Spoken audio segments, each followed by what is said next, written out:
podemos ver, bueno, habíamos visto que el escritor de este libro es Lucas, el médico. Una de las cosas que traje de algún comentario era que la meta final para Lucas de este libro, el libro de los Hechos, es la comunicación entre las culturas y la evangelización mundial. Por lo cual, el poder indispensable para llevar a cabo esta gran tarea se encuentra únicamente en la persona del Espíritu Santo. Amén. La comunicación entre las culturas, la evangelización mundial, sin el poder del Espíritu Santo inmerso, actuando como el actor principal, es imposible, hermano. Imposible. Por lo cual, aquí el libro de los Hechos es como comienza con lo que va diciendo ahí. Leo del versículo 1 en adelante. Creo que habían visto algunas cosas ya, pero voy a retomarla. No algunas cosas, pero algunos puntos por ahí. Dice: en el primer tratado, oh Teófilo, hablé acerca de todas las cosas que Jesús comenzó a hacer y a enseñar hasta el día en que fue recibido arriba, después de haber dado mandamientos por el Espíritu Santo a los apóstoles que había escogido, a quienes también, después de haber padecido, se presentó vivo con muchas pruebas indubitables, apareciéndoseles durante 40 días y hablándoles acerca del reino de Dios. Y estando juntos les mandó que no se fueran de Jerusalén, sino que esperasen la promesa del Padre, la cual les dijo: oíste de mí. Porque Juan ciertamente bautizó con agua, mas vosotros seréis bautizados con el Espíritu de Dios, con el Espíritu Santo, dentro de no muchos días. Amén. Habíamos visto, como resumen, que la conexión que hay en el libro de Lucas, en los evangelios, con este libro de los Hechos, hay una conexión muy grande. Lo más probable es que se haya escrito muy seguido uno del otro. Por lo cual tenemos que ver que Jesús, lo vemos en el libro de Lucas, es, como dice ahí, hacer y enseñar. En Lucas, en el libro, podemos ver a Jesús cómo hace, cómo enseña. Y en el libro de Hechos vemos cómo Jesús continúa haciendo y enseñando. Esa es como la continuación que podemos ver entre estos dos libros. En el libro de Lucas, y el mismo escritor lo va diciendo en el primer tratado, en lo primero que escribí, oh Teófilo, acerca de todas las cosas que Jesús comenzó a enseñar y hacer y enseñar. Bueno, en este libro, Teófilo, te quiero contar lo que Jesús sigue haciendo y enseñando. ¿Qué está queriendo decir ahí? Lo primero, que con Cristo Jesús, con el Evangelio, es el comienzo, pero esto no se termina hasta el día de hoy. Amén. Nosotros tenemos que sentirnos totalmente involucrados en lo que Jesús va a empezar a decir en estos versículos a sus discípulos, y no solamente a ellos, sino a la iglesia. Por eso decía anteriormente, para comenzar dije, sin el poder entregado por el Espíritu Santo, la comunicación, la evangelización es imposible, hermano. Imposible. Continúo. Bueno, aquí involucra a los discípulos que estuvieron mucho tiempo con él, los involucra, les encarga, le empiezas a hablar. Ellos son una pieza fundamental, deben considerarse heraldos principales de lo que el Señor quiere continuar haciendo, y de eso, dentro de lo que continúa, que quiere continuar haciendo, tiene que ver con la evangelización o transmitir las enseñanzas de Cristo a las iglesias y de ahí a todo el mundo.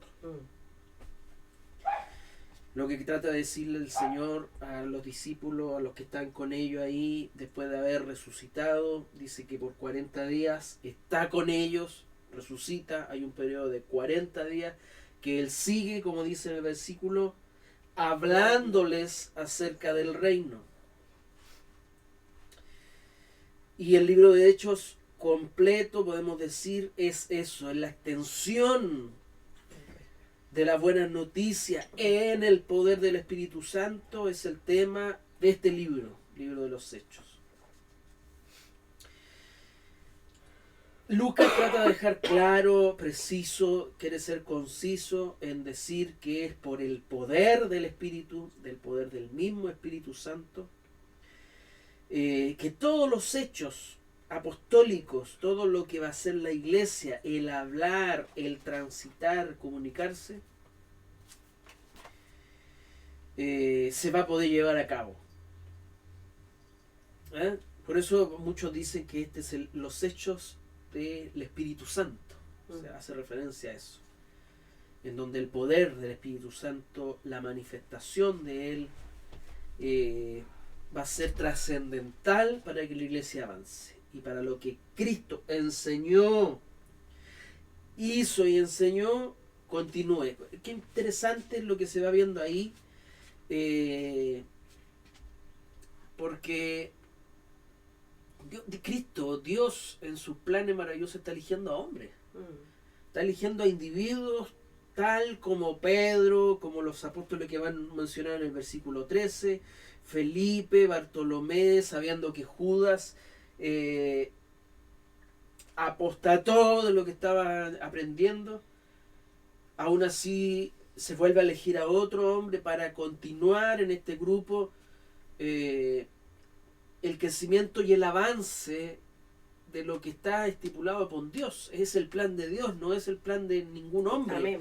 Es Dios entregándole la salvación a los hombres y está involucrando a hombres ahora en el libro de los Hechos, no por sus propias cuentas ni por sus propias habilidades, sí, claro, trayendo sus talentos, pero sobre todas las cosas colocando en su corazón y en su vida algo que tiene que fundamentalmente estar, que es el mismo Dios que inspiró en los tiempos antiguos, quiere que esté ahí inmerso en la mente de estos hombres para que el reino de Dios continúe en su pureza, avanzando a través de las generaciones, de las culturas y por qué no decir hasta lo último de la tierra. Amén. Y a mí me gusta cuando se dice el último de la tierra, muchos dicen que es Chile. Qué maravilloso, hermano, saber que el Evangelio, el que predicó Cristo hace 2000 años, ahora lo tenemos nosotros en nuestras manos. Y cuando la palabra se empieza a cumplir, que puede pasar los cielos, la tierra, puede pasar lo que pase, pero su palabra no pasará. Por el contrario, va a traspasar cultura, fronteras, porque Dios lo estipuló, porque Dios, y como dice después más adelante, está dentro de sus sazones, de sus tiempos, está dentro de su potestad, y es don de Dios. Qué maravilloso. Nos va diciendo lo que acabamos de leer, el Cristo que enseñó, que habló a estos discípulos, que este hombre escribió en la primera carta que hizo. Ahora dice, de una vez muerto, dice, resucita y está con ellos durante 40 días hablándoles acerca del reino. Primera cosa. El hombre, el escritor nos está diciendo, Cristo está vivo. Amén. Cristo se apareció, está vivo otra vez. Es el fundamento de nuestra religión, hermano. De nuestra fe, que Cristo haya resucitado. Amén. Sí, Señor. El hombre que va dudando, va tratando o tal vez diciendo en su mente alguna duda con respecto, necesita el Espíritu Santo en su corazón, porque Él es el que convence, Él el que llama al arrepentimiento, Él es el que trabaja en nuestras mentes, y esa convicción en el corazón de que está vivo y yo poder creer lo que este hombre me está escribiendo ahí, que durante 40 días, ¿cómo? Pero si murió. No, Él me está diciendo, no, resucitó y ahora está 40 días con ellos hablándoles acerca del reino.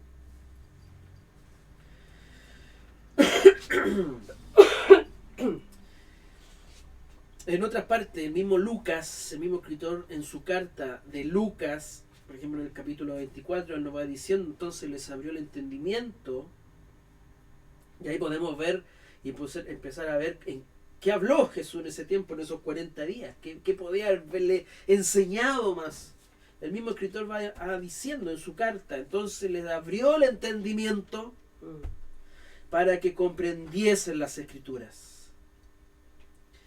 Y les va diciendo Jesús, así está escrito, y fue necesario que el Cristo padeciese, resucitase de los muertos al tercer día, y que se predicase en su nombre el arrepentimiento y el perdón de pecados en todas las naciones, comenzando desde Jerusalén. Ahí Amén. estamos, el mismo escritor en su carta de Lucas nos empieza a un poco a dar a entender qué hizo dentro de sus 40 días. No vino a tratar de no sé, de darle a lo mejor alguna imagen para que no se olviden de él. No, dice la palabra que dentro de esos 40 días continuó enseñándole del reino de Dios, siguió y continuó entregándole, y aún más, como dice el mismo escritor, abrir el entendimiento para que comprendiesen las escrituras y incorporarle a la enseñanza que él, como dice, hizo y enseñó anteriormente, entendiesen que ahora esto continúa a través de la predicación en su nombre, que entendiesen lo que es el arrepentimiento, el perdón de pecado, y ahí no termina. Porque en el mismo escritor, en la carta de los Hechos, más adelante, los mismos apóstoles también dicen y enumeran un poco que nos enseñó Cristo. Dice en el capítulo 10 de Hechos, y nos mandó que predicásemos al pueblo y testificásemos que Él, el que resucitó, es el que Dios ha puesto por juez de vivos y muertos. Otro antecedente más. Los mismos discípulos dicen, están enumerando, esto nos enseñó. No solamente que vino el Cristo, sino que es más todavía. Y pasa a ser el juez de vivos y muertos. Y más adelante en el libro de Hechos 17 nos dice, por cuanto establecí un día en el cual Él juzgará al mundo con justicia por aquel varón a quien designó, dando fe a todos con haberle levantado de los muertos. No solamente es el Cristo que hizo milagros, no es solamente el Cristo que estuvo en la cruz. Ahora ellos están aprendiendo. Una de las cosas que están aprendiendo dentro de esos 40 días, parece que el Cristo que nos predicó realmente es el Cristo, porque está resucitado en medio de nosotros. Y ahora, ¿quién es este Cristo resucitado? Como los mismos expositores y los apóstoles dicen, es el juez que Dios ha puesto y juzgará al mundo con justicia. Qué maravilloso es ver cómo Cristo sigue enseñándole, y es como algo primordial de parte de Dios, que los hombres aprendan de Él, aprendan. Bueno, y de ahí nosotros también tenemos que entender en no sentirnos conformes, tal vez con lo poco y nada que hemos aprendido. Cristo, el Señor, quiere seguir hablándonos. Por eso está el Espíritu Santo. Nos quiere seguir instruyendo hasta el final de nuestros días, hermano. Eso tenemos que entenderlo, hermano. No tenemos toda... La palabra de Dios es lo que necesita nuestro corazón. Pero esa palabra tiene que estar grabada en nuestra mente, en nuestras vidas. Y por eso yo necesito al Espíritu de Dios. Para hacerme recordar, entender a Dios. No lo vamos a conseguir nunca en su totalidad, porque Dios es un Dios eterno. Yo no soy eterno. Me cuesta mucho entender lo que es la eternidad, porque yo estoy bajo un sistema de que todo tiene un inicio y un fin. Todas las cosas que yo veo a mi alrededor tienen un inicio No puedo asociar lo que es la eternidad, no, como algo que no tiene principio ni fin. Mi mente no me da.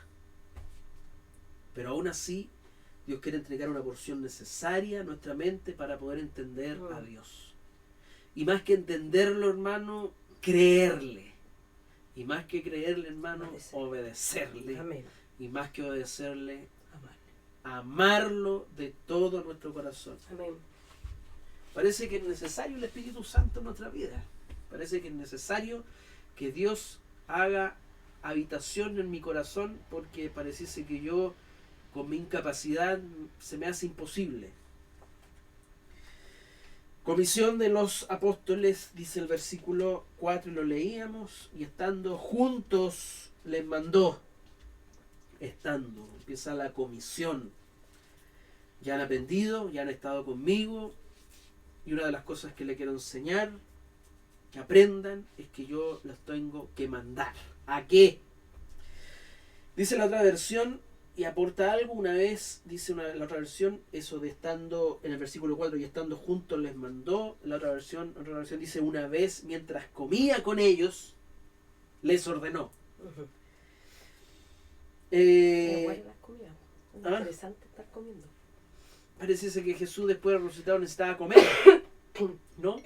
Son actos que Jesús hizo con sus discípulos en la comunión con ellos. Jesús, después de resucitado, estaba en un cuerpo glorificado, hermano, no tenía necesidad de hambre ni de sed, pero aún así compartió con sus discípulos hasta lo más íntimo, lo básico, el comer. Dice que comía, compartió con ellos. El mismo después, más adelante, en los Hechos 10, nos dice, no a todo el pueblo, sino a los testigos que Dios había ordenado antemano, a nosotros que comimos y bebimos con Él después que resucitó de los muertos. Estuvo con nosotros. Pero el punto no está en la comida, sino en lo que hizo y en lo que habló. Estando juntos en koinonía, les mandó. Esa palabra es clave para los discípulos, tenían que grabársela, tiene que ser clave para nosotros, hermanos, como discípulos de Él. Les manda. ¿Qué es mandar? Transmitir un mensaje, imponer, mandar, anunciar, dar una orden. Acá, en lo de Jesucristo, le acaba dentro de estos 40 días, no era para otra cosa, sino para enseñarles y mandarlos. ¿Mandarlos a qué? Hay dos cosas que vemos ahí interesantes en el versículo 4. Uno, que no se fueran de Jerusalén. Que no se fueran. No sé si da tal vez alusión a que ellos querían irse, empezar a emprender una dirección nueva. Bueno, yo creo que puede haber sido porque cuando vemos después de la resurrección que hacen los apóstoles, se van, se esconden y después se van a trabajar. Se fueron al mar a pescar, así como que, bueno, ya pasó, qué bonito el momento que vivimos con el maestro, así que ahora nos vamos a hacer nuestras labores cotidianas, y donde el Juan 21 nos comenta de que aparece Jesús en la orilla y uno de los que los ve es Pedro, y dentro de su impulso se lanza nomás y va, y deja al otro ahí tirado. Primer mandato, no se vayan de Jerusalén. ¿Por qué no tenían que irse de Jerusalén? Lo dice también ahí en el versículo. Segundo mandato, sino que esperen. Sino que se mantengan en ese lugar, porque la promesa del Padre se va a cumplir. Dios no es mentiroso. Amén. Jesús también nos informa a través de, también Lucas lo va refiriendo en su carta, sobre que el mismo Cristo habló sobre esta promesa del Padre. Por ejemplo, algunos versículos que aportan con respecto a esta promesa del Padre, que en el versículo 4, por ejemplo en Lucas 11 nos dice, pues si vosotros siendo malos sabéis dar buenas dádivas a sus hijos, ¿cuánto más vuestro Padre Celestial dará el Espíritu Santo a los que se lo pidan? Jesús también prometió de forma reiterada que Dios enviaría esta gran promesa del Padre, que es la presencia del Espíritu Santo a ellos. Qué sé yo, más adelante, el mismo Lucas en el libro dice: aquí yo enviaré la promesa de mi Padre sobre vosotros, pero quedaos vosotros en la ciudad de Jerusalén hasta que seáis investidos de poder desde lo alto. Lo prometió Jesús.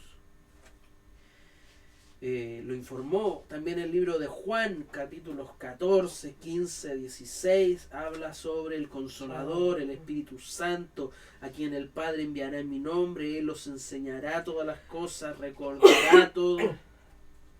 Estaba prometido. Y no solamente en los evangelios, también en el Antiguo Testamento.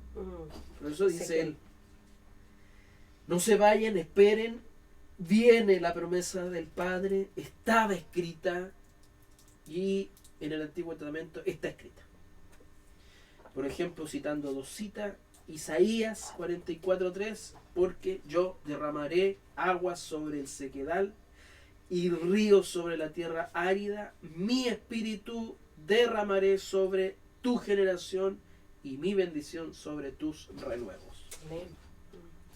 Y Ezequiel también lo dice: os daré un corazón nuevo, pondré espíritu nuevo dentro de vosotros, quitaré de vuestra carne el corazón de piedra y daré un corazón de carne y pondré dentro de vosotros mi espíritu. Amén. Y haré que andéis en mi estatuto y guardéis mis preceptos y los pongáis por obra. Amén. Qué interesante lo que va diciendo el Antiguo Testamento. Hay que también ver, y lo vamos a ver, cómo las personas o los apóstoles o las personas que estaban ahí registrando el libro de los Hechos entendían esto. También tenemos que ver eso. Cómo ellos entendían al Espíritu Santo, cómo entendían la presencia del Espíritu Santo. Porque es totalmente distinta, hermano, a lo que se predica ahora. Donde se ve la predicación del Espíritu Santo como un poder sobre los hombres que son capaces hasta de flotar, hermano. Como que si fuese una fuerza mística, un poder entregado a los hombres, y bueno, haz lo que queráis con este poder. Hay una percepción totalmente distinta a lo que ellos en la iglesia, en el tiempo de los Hechos, tenían una visión del Espíritu Santo. Amén.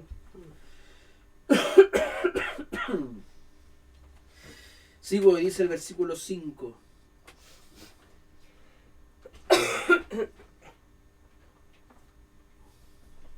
Ven qué interesante el libro de los Hechos, hermano. Dice el versículo 5, porque Juan ciertamente bautizó con agua, mas vosotros seréis bautizados con el poder o con el Espíritu Santo dentro de no muchos días. Ahí está la promesa. Ahí está lo que se refiere a lo que ellos tenían que esperar en Jerusalén, esa promesa del Espíritu Santo. Lo vieron con Juan. Juan bautizó con agua, pero ustedes serán bautizados con el Espíritu Santo de Dios. Por eso tenían que esperar. Esa era la promesa dada por Dios. El mismo Juan, refiriéndose ahí a Juan Bautista, con respecto al bautismo que hacía él, en Mateo nos explica un poco, dice: yo la verdad, el mismo Juan explica, yo la verdad bautizo en agua, pero para arrepentimiento. Pero el que viene tras de mí, cuyo calzado yo no soy digno de llevar, es más poderoso que yo. Él os bautizará en Espíritu Santo y fuego. En una otra oportunidad vamos a empezar a ver qué es lo que es ese fuego, qué significa. Algunos creen que fuego así para dar... Fuego casi como... no, es un fuego a los fuego que no que quieran quema. recibir al Espíritu Santo. Hay un grupo de personas que van a recibir el Espíritu Santo sí como fuego, por no haberlo recibido. Y ahí hay que explicar por qué el versículo dice y trata, trae a Juan el Bautista a esta conversación, a este relato. El bautismo de Juan, que es por agua, se caracterizaba por ser un bautismo de arrepentimiento. Un bautismo de arrepentimiento. Él mismo tal vez creía que en el hecho de bautizarse en agua, eso no era como la certeza o la convicción o el resultado de por sí alguna persona iba a ser salva por eso, sino por el contrario, el bautismo que hacía Juan o que ofrecía Juan en el agua era para personas que evidenciaban en sus vidas arrepentimiento. Juan bautizaba a hombres que se estaban arrepintiendo. Ellos, en forma pública, y lo que hacemos en la iglesia, confesaban públicamente en el bautismo que se habían arrepentido de sus malas vidas. Pero no era la garantía de que iban a ser salvos. Ahí podemos ver también a Juan, que a muchos no bautizó. No bautizó. Porque no había convicción en su vida. Generación de víboras, les decía. Chao. Sepulcro blanqueado. Yo no lo pienso bautizar. En su vida no hay ningún arrepentimiento. El mismo Juan lo va diciendo. Bautizo para arrepentimiento. O bautizo para gente que se ha arrepentido de su vida. Yo los traigo a las aguas para que vean y reconozcan y informen al resto que quiero empezar una nueva vida. Pero no era el chance ni la certeza de que estaban salvos. Este bautismo lo da el Espíritu Santo en la vida. De salvación. Dice la palabra que el Espíritu Santo es el sello. Es la marca de un hombre salvo. Ahí Dios deposita ese espíritu, el Espíritu Santo, en el corazón de los hombres. Para entender un poco más por qué el escritor Lucas me dice a mí y le dice a los apóstoles: ¿seréis bautizados con el Espíritu Santo? Bautismo, para entender un poco, viene del origen bautizo, y esa palabra bautizo viene de un original más atrás, que es la palabra bapto. De ahí viene la palabra bautismo. ¿Y qué significa bautismo o bapto? Bautismo o baptizo tiene que ver con completamente mojado. Pero bapto, que es la palabra de la raíz donde viene esta palabra, nosotros tenemos que imaginarnos un poco las personas que tiñen la ropa. Yo me acuerdo que en los tiempos antiguos existían las cajitas esas de Mont Blanc. Mont Blanc, que era para teñir la ropa. Yo me acuerdo de mi mamá haber teñido ropa y la vi en un tarro, agua hervida, la tinta ahí, y poner la ropa ahí, revolverla un buen rato, que hierva el agua, y después de un rato sacaba la prenda y tenía otro color. Eso es bapto. Es teñir por medio de sumergir en y tener un cambio. A eso se refiere bapto. Por eso la palabra, cuando me está diciendo ¿y cuál es la promesa del Espíritu del Padre? Es que, bueno, Juan visiblemente hacía este acto de arrepentimiento, pero el Espíritu Santo, cuando venga o cuando se cumpla esta promesa, ustedes van a ser sumergidos en esta nueva tinta, que ya no van a ser los mismos. Ya su apariencia va a cambiar. ¿Pero qué apariencia? La esencia de este hombre. Su mente, su corazón, su vida. Todo lo que estos apóstoles tenían hasta ese momento. La percepción del Mesías. La promesa del Espíritu Santo. El Israel. Todo iba a ser transformado por la inmersión en el Espíritu Santo de sus corazones. Amén. Eso es bapto. Eso es lo que le está diciendo a los discípulos. Y por eso es necesario, hermano, que todo cristiano sea bautizado por el Espíritu Santo. Hay evidencia, hermano, cuando un hombre es bautizado por el Espíritu Santo, ya no es el mismo. Ese hombre cambió, transformado es. Su percepción de Cristo es la real cuando es bautizado. Cuando no es bautizado, que Cristo es alguien más, no hay un acercamiento a Él más genuino, no hay amor. Por eso entiendo lo que cuando Cristo le habla a Pedro, cuando empieza a decirle, Pedro, ¿me amas? ¿Qué percepción tenía Pedro de Cristo? Sí, te amo con un amor de amigos nomás. Pedro, ¿me amas? Porque ahí está evocando Cristo sobre Pedro la realidad en donde quería llevar a Pedro.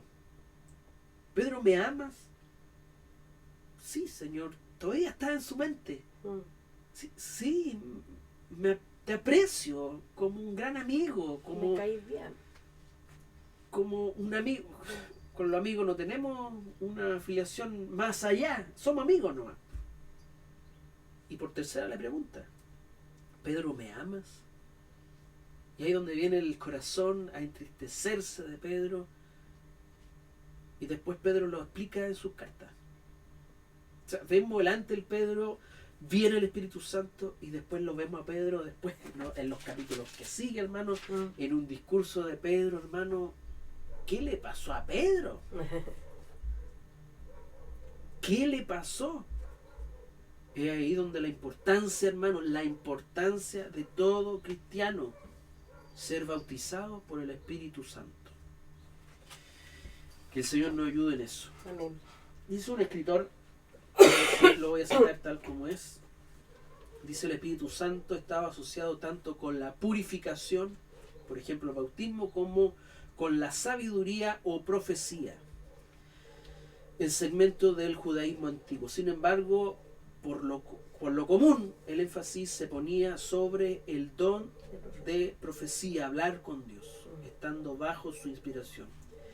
Y Lucas enfatiza este aspecto del Espíritu Santo casi hasta el punto de excluir a los demás. Y ahí es donde un poco quiero enfatizar y donde llevar esto. ¿Para qué necesitamos ser bautizados del Espíritu Santo? Sin duda estaba el Espíritu Santo asociado con la purificación en el Antiguo Testamento, con la sabiduría, la profecía, etcétera, pero el escritor trata de llevarlo a algo puntual que tiene que ver con el hablar con Dios, la inspiración de Dios y el Dios hablando a nuestro corazón allá dentro de nuestra mente, donde el Dios tiene que inspirar nuestras vidas a través de su palabra, a través del mismo en nuestras vidas. Porque desafortunadamente en estos tiempos se ha hablado muy mal del Espíritu Santo y se ha explicado en una forma muy errada lo que es el bautismo del Espíritu Santo. Toda persona cree que ya, perfecto, voy a ser bautizado por el Espíritu Santo, y cuando la palabra dice recibiréis poder, automáticamente tal vez asociamos ese poder con casi ser semidioses, con casi habilidades para, no sé, llegar hasta flotar en el aire. Y no es precisamente eso. Si no, vamos a darnos cuenta de que Él quiere impregnar, sumergirlo en este bautismo del Espíritu Santo y darles ese poder para ser testigos, hermanos. Como dije al principio, Cristo hizo y se movió, ahora quiere seguir haciendo y moviéndose. ¿Para qué? Para llevar a muchos, hermanos, a muchos, a este reino glorioso. Y está llamando a hombres a ser testigos, a cumplir la misión de profeta, en el buen sentido de la palabra, en el buen sentido de lo que es profecía. Hablar de parte de Dios. Para hablar de parte de Dios es imperativo ser bautizados por el Espíritu Santo. Porque Él va a inspirar nuestro corazón. Como dice MacArthur en uno de los comentarios, desde ese entonces, el Pentecostés, cuando se cumple esa promesa del Padre, todos los creyentes, todos son bautizados con el Espíritu Santo al ser salvos. Todos. Espíritu Santo. Como dice Pablo también en Corintios, porque por un solo Espíritu fuimos todos bautizados en un cuerpo, sean judíos o griegos, sean esclavos libres, y a todos se nos dio el beber de un mismo Espíritu. Amén. Dios nos bendiga. Como también dice MacArthur, la iglesia, el cuerpo espiritual de Cristo, es formada a medida que los creyentes son inmersos en Cristo. Inmersos por Cristo, con el Espíritu Santo. Cristo es el que bautiza. Es Él el que sumerge a cada creyente con el Espíritu Santo en unidad con todos los demás creyentes. No puede existir, no puede haber algún individuo llamado creyente que no haya sido bautizado en el Espíritu. Y como dice el escritor, el comentario de MacArthur, y tampoco puede haber más de un bautismo en el Espíritu. De lo contrario, si no existe un creyente que no ha sido bautizado, el principio de unidad en el cuerpo de Cristo no existiría. Para completar lo que la misma palabra nos lleva a la unidad como iglesia, como cuerpo, es necesario e imperativo ser bautizado. Si no, no hay unidad, hermano. ¿Y qué nos dice la palabra en las escrituras? Pablo nos exhorta que nosotros somos cuerpo ¿de quién? De Cristo. Esa unidad en este cuerpo lo hace eso, el bautismo. Un mismo bautismo, dice Pablo. Un mismo Señor. Si no existe ese bautismo, va a ser imposible, hermano, que yo esté afianzado a este cuerpo, que es Cristo. Ese es el sello. A los apóstoles era imperativo que entendiesen eso. Y lo empezaron a entender cuando fueron bautizados. Porque el mismo Dios se encargó de, a través de su Espíritu, transformar sus corazones. Continuó, dice, la ascensión. Entonces los que habían reunido le preguntaron diciendo: Señor, ¿restaurarás el reino en este tiempo? Reino de Israel. ¿Restaurarás el reino a Israel en este tiempo? Pareciese que la pregunta, no sé, estuviese fuera de foco. Parece que todavía no entendían, pero en cierto aspecto está bien formulada la pregunta. Hay algunos datos que tenemos que entender con respecto a eso. Primero, como dice un comentario, era de lo más natural que ellos preguntasen eso. En el versículo 3 que habíamos dicho, Cristo habló del reino.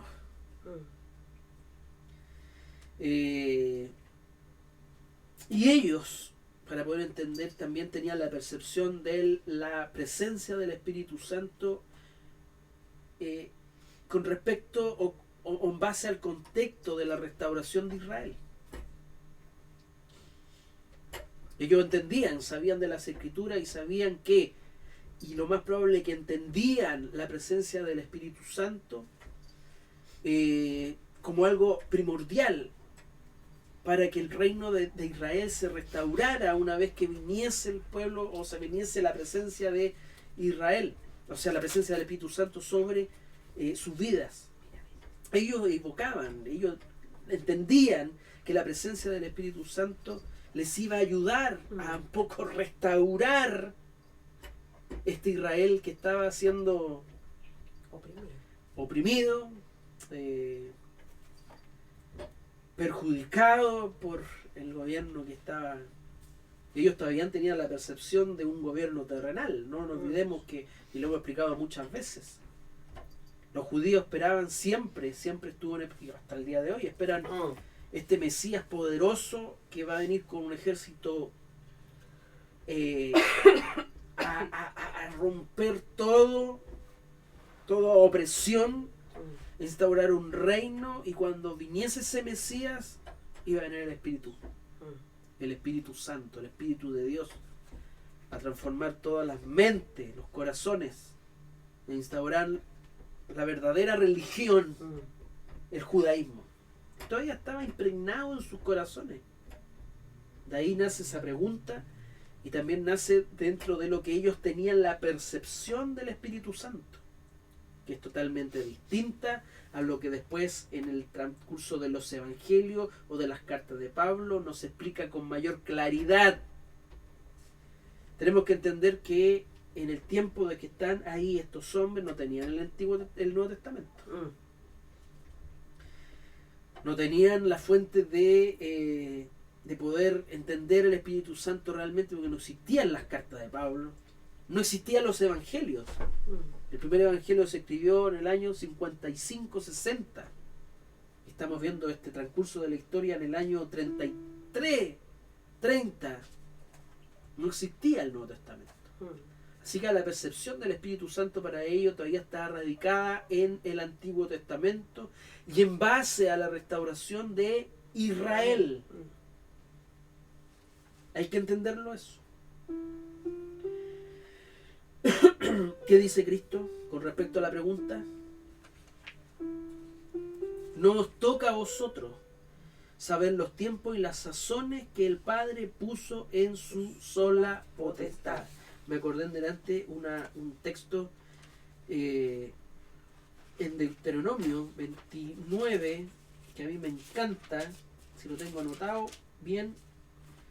Dice: las cosas secretas pertenecen a Jehová nuestro Dios, más las reveladas son para nosotros y para nuestros hijos para siempre, para que cumplamos todas las palabras de esta ley. Es como que Cristo le está diciendo: hay cosas secretas de Dios que a ustedes no les interesa. ¿Por qué ustedes tienen que saber? Son cosas de Dios. Dentro de su voluntad secreta corresponde a Él. ¿Cuándo va a resolver el tema con Israel? A ustedes no les importa. Está dentro de los planes de Dios. Lo que a ustedes les importa es lo que yo les estoy mandando ahora. ¿Y qué es lo que les acaba de mandar? Primero, no se vayan. Segundo, va a venir el Espíritu Santo sobre sus vidas. Poder va a venir. ¿Para qué? Versículo 7 en adelante. 8. Pero recibiréis poder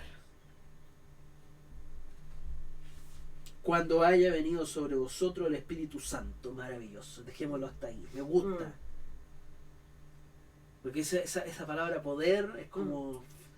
fuego ahí. Oye, si Iron Man tenía poder, yo también voy a tener ahora. Mejor. ¿Qué otro? Thor. ¿Ah? Si Thor tuvo poder, mira, Cristo nos está ofreciendo poder. ¿Qué es ese poder? Para entender un poco más. Poder tiene que ver con dunamis, o dinamis, tiene que ver con fuerza. Poder milagroso, potencia. Pero interesante, porque ese dinamis que está diciendo, ahí viene la palabra dinamita. ¿Usted sabe lo que puse la dinamita cuando estalla? Una explosión. Una explosión y una fuerza que transforma. Bueno, el escritor dice: esperen. El Cristo les dijo a los discípulos: esperen en Jerusalén, vendrá lo prometido por el Padre, serán bautizados con el Espíritu Santo. No es con respecto a Israel, pero van a recibir poder. El Espíritu Santo es poder. ¿Para qué? Para que sean testigos. Para que sean testigos. ¿Y qué es ser testigo? Y ahí viene lo interesante, porque hasta que leímos vamos a recibir poder, genial. Pero cuando se nos incorpora a ser testigo, meditemos. ¿Sabe por qué? Porque la palabra testigo viene del original martus. ¿Les suena la palabra martus si le cambiamos una letra? De ahí viene la palabra mártir. De ahí viene, eso significa ser testigo. Testigo significa dar testimonio, pero también viene la palabra mártir. Incluso con la vida. Testigo tiene que ver una persona que ha presenciado un hecho, sabe alguna cosa y declara con su voz, da testimonio de ello. ¿Hasta qué punto? ¿Hasta qué punto nos está pidiendo el Señor ser testigos? Acuérdense de Esteban, el primer mártir. Hasta el último minuto de su vida, hasta el último, hermano, hasta que lo estaban apedreando, él dio testimonio de que era un discípulo de Cristo. Amén. Hermano, si no hemos entendido hasta ahí, estamos involucrados en algo que Dios nos involucró, porque Él nos que nos eligió. ¿Por qué yo necesito de este Espíritu Santo en mi vida? Porque yo soy miedoso, hermano. Porque yo soy cobarde. Amén. Ayer estaba pensando y decía, ¿qué pasa si yo me juntara con Pedro, Pablo y yo en una conversación? Y empezáramos a enumerar. Y nos preguntásemos, bueno, ¿cuáles fueron nuestras debilidades? Pedro me diría, yo negué al maestro 3 veces. Pablo me diría, yo asesiné cristianos. Y yo, no, es que no soy tan malo como ellos. Yo dije, yo tendría que ser honrado como ellos son. Yo soy cobarde. Yo no soy el mejor pastor. No, para nada, hermano, para nada. Son mis debilidades. Pero ¿sabe lo interesante que hace después que viene el Espíritu Santo en su vida? Vemos a un Pedro, hermano, un Pedro, que hasta el minuto de ahí lo vemos él mismo, lo vemos tomando la iniciativa. Vemos el Pedro que negó al Cristo 3 veces y aún está ahí escrito. Es que eso es lo maravilloso que Dios hace con un individuo que lo toma, y aunque cometa errores como Pedro que negó 3 veces,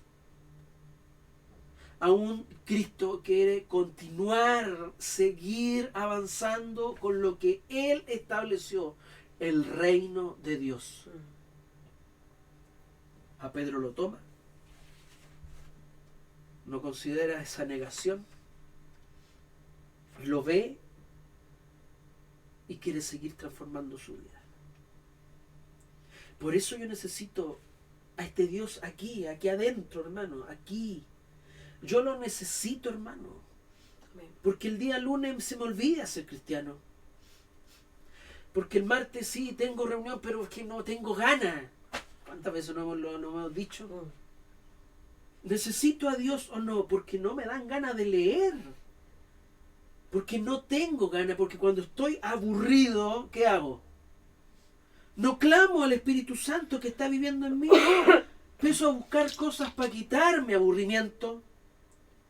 Y cuando el Señor me dice recibiréis poder, es precisamente para que en esos momentos, cuando me aburra, cuando no tengo ganas, cuando se me acabó la fe, recurra a ese poder, porque Dios quiere de mí que sea un testigo de lo que Dios hace en un hombre tan malo como yo. Amén. Imperfecto, que soy capaz, como Pedro, también de negar a Cristo. Amén.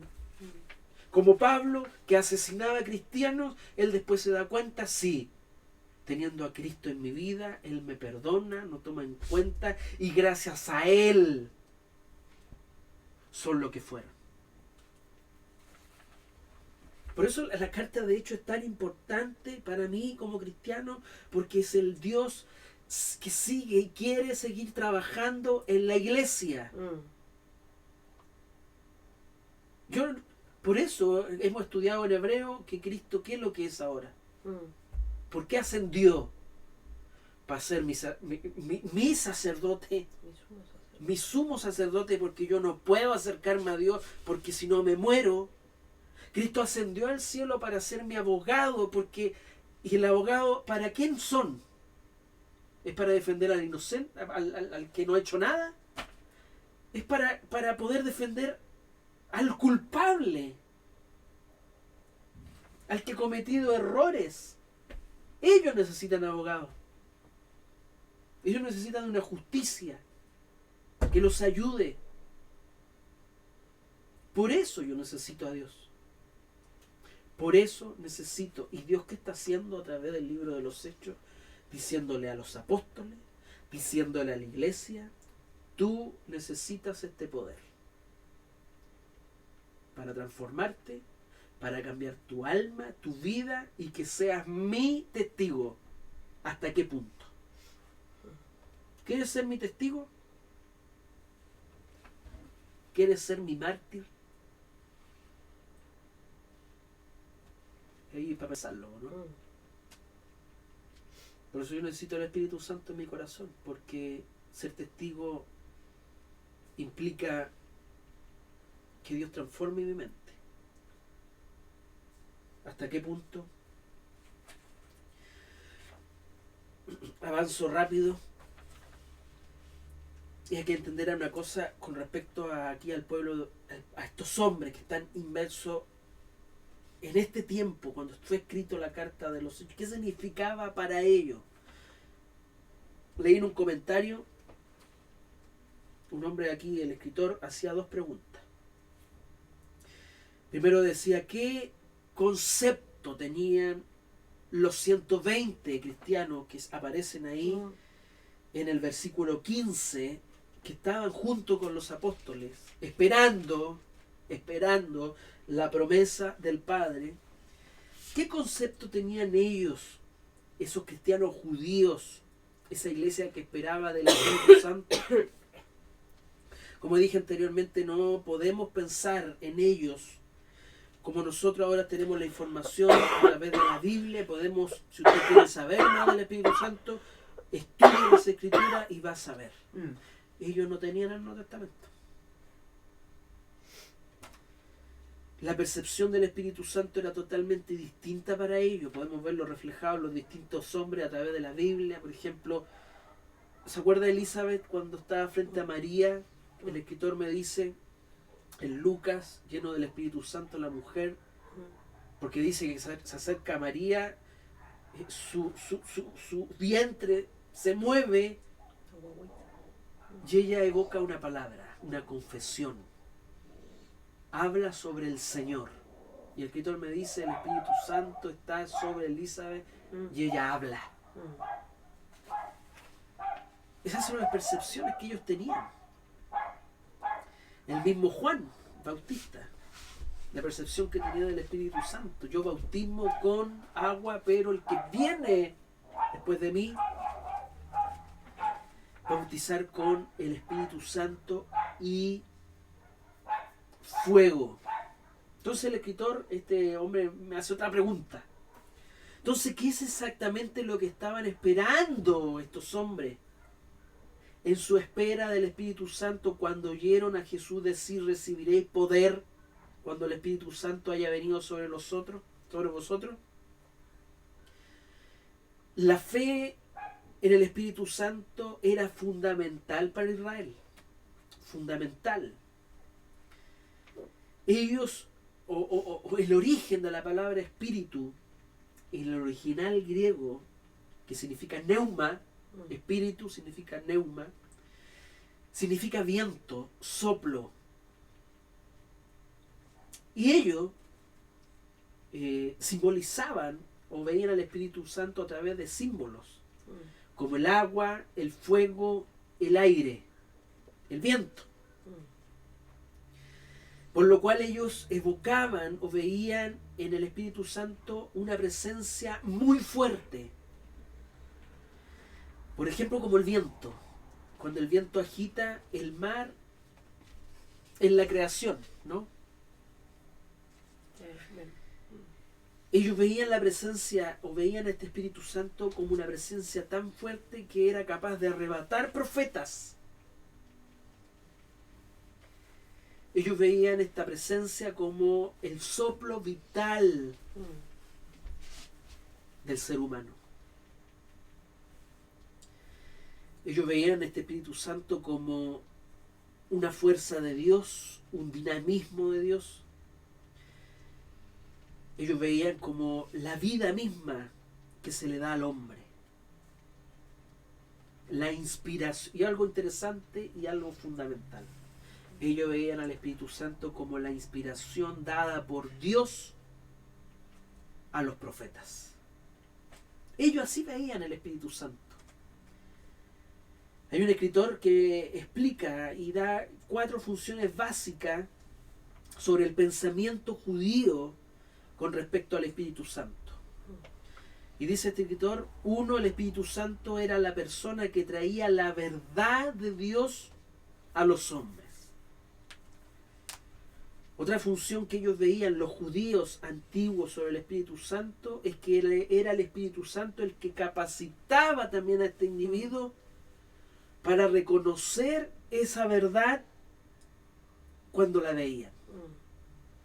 Y ellos veían como que era el Espíritu Santo el que traía la verdad al hombre, pero también la capacidad de poder entender, comprender y llevarla para adentro, esa verdad.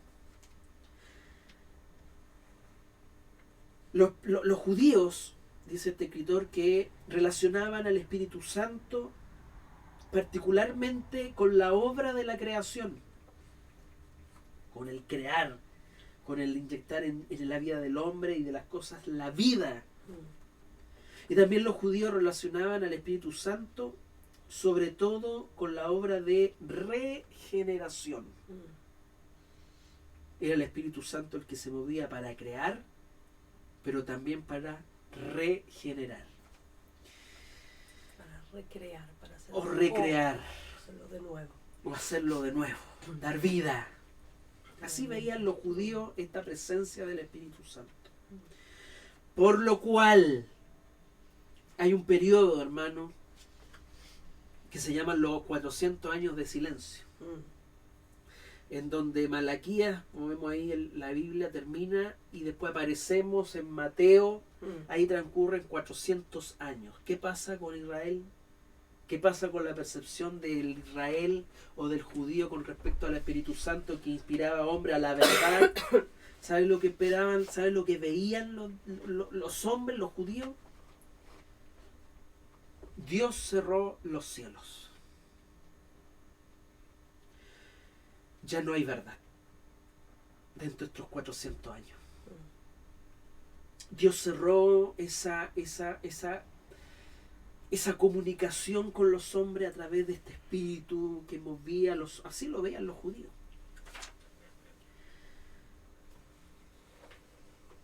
Por eso ellos esperaban un Mesías victorioso que rompiese todo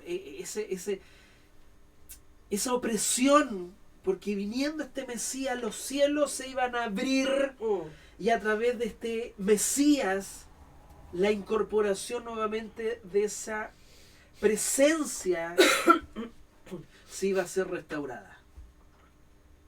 O sea, no es tan tonta tampoco la pregunta que ellos hacen. Nos toca, dice, ¿restaurará el reino de Israel en este tiempo? No es tan tonta la pregunta. Porque como judío, al ver que Dios había cerrado el canon, había cerrado la posibilidad de Dios, ellos veían un cielo abierto a través de los profetas, Dios moviéndose, pero termina Malaquías y ya no se ve más. Y ellos ven como que el cielo se cerró. Dios, el cielo se cerró. Dios cayó su voz. Necesitamos al Mesías. Ellos esperaban así al Mesías. El Mesías vino. Eso es lo más terrible, hermano, que el Mesías vino y hasta el día de hoy, hermanos, lo esperan. Con la llegada de este Mesías, la profecía se iba a abrir, la iluminación, la creación y la recreación o la regeneración se iba a activar. Ellos pensaban y creían que el Espíritu Santo los había abandonado. Ellos creían en el Espíritu Santo. Sabían del Espíritu Santo. Veían, leían Isaías, leían a Joel, refiriéndose al Espíritu Santo. Sabían de él. Pero dentro de estos 400 años, ellos pensaron, el Espíritu Santo nos abandonó. ¿Ellos esperaban la venida del Espíritu? Sí, la esperaban. ¿El judío la esperaba? Sí, la esperaba. Pero a través del Mesías, que muchos rechazaron. Pero estos apóstoles lo recibieron. Qué maravilloso, hermano. Qué maravilloso cuando Juan me dice, la luz está en medio de nosotros. La luz.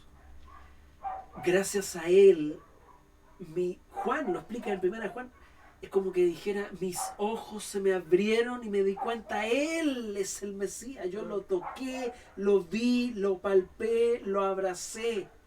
Con él estuve. Muchos judíos hasta el día de hoy no aceptaron a este Cristo.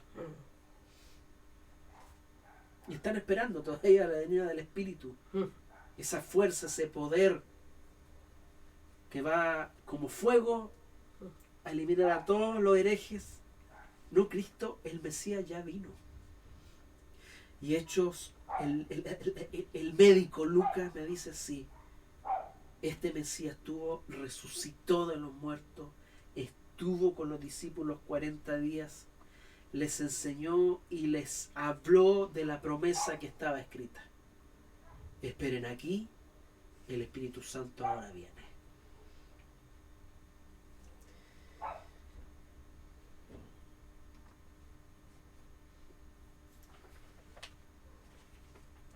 Voy a tener que quedar hasta ahí. Amén. Me faltó, hermano, todo el resto. Hermano, es maravilloso leer el libro de los Hechos. Y más que entenderlo de, pucha, ahora tenemos, no, ¿sabe qué? Cuando veo el libro de los Hechos, veo el amor de Dios. Porque Dios no nos quiere dejar solo en ninguna instancia, hermano. Amén. ¿Dónde dejé el otro libro? Adentro de la caja. Dios no nos quiere dejar solo en ninguna instancia, hermano. ¿Por qué necesito a Dios morando en mi vida? Siempre lo voy a decir, porque yo puedo ser hasta peor que Judas. Ayúdanos, Señor. Porque soy hombre. Porque Pablo me lo dice en su carta, no hay nadie que busque a Dios. Cuando involucra a nadie, estamos todos hermanos. Amén. No hay nadie que se acerque en forma genuina a Dios, en forma real a Dios. Por eso necesito estos actos que Dios va haciendo y que me va anunciando a través de este escritor de Lucas, a través de sus cartas. No es otra cosa, hermano, que el Espíritu Santo no es otra cosa que Dios morando en el corazón de los hombres. Amén. Dios quiere morar, quiere habitar, quiere vivir en un corazón que tiene que ser transformado para poder llegar al cielo, hermano, donde está un Dios que es 3 veces santo. Aquí, hermano, en esta vida yo tengo que ser transformado. Tengo que ser transformado a la santidad que sea la necesaria para no morir frente a este Dios. Espíritu Santo. Por eso se llama Espíritu Santo. Qué santo. Aliento, aire, neuma, Santo. que es santo y quiere habitar en un corazón pecador. Recibiréis poder. Poder que te puede transformar. Poder que te puede cambiar. Poder que te puede guiar. Poder que cada vez que tú no quieras, acudas a Él porque es poder. Y cuando este espíritu empieza a trabajar, tú vas a poder ser testigo. Testigo. ¿Hasta qué punto? Pero es necesario que ese poder, ese espíritu que está morando en tu corazón, sí, porque yo hemos confesado a Cristo, hemos confiado en Él, en el Cristo. Cuando depositamos la fe en Cristo, Dios deposita el Espíritu para que vivamos una vida santa hasta el final de nuestros días. Que el Señor nos ayude a entender esto. Vamos a quedar hasta aquí. El tiempo se me fue volando. Así que el Señor nos bendiga. Oremos, Padre, en el nombre de Jesús. Le damos gracias. Su amor es grande, Señor. Grande, grande. Así lo vemos a través de la Biblia, de las Escrituras. Como usted, Señor, promete algo a hombres. Que la única forma de ser transformados es con tu presencia, Dios, habitando en mi corazón. Porque tú sabes cómo soy, sabes, me conoces como soy, sabes que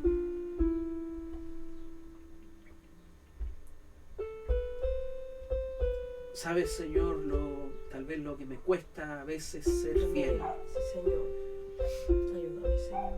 Tú sabes lo que me cuesta, Señor, perdurar.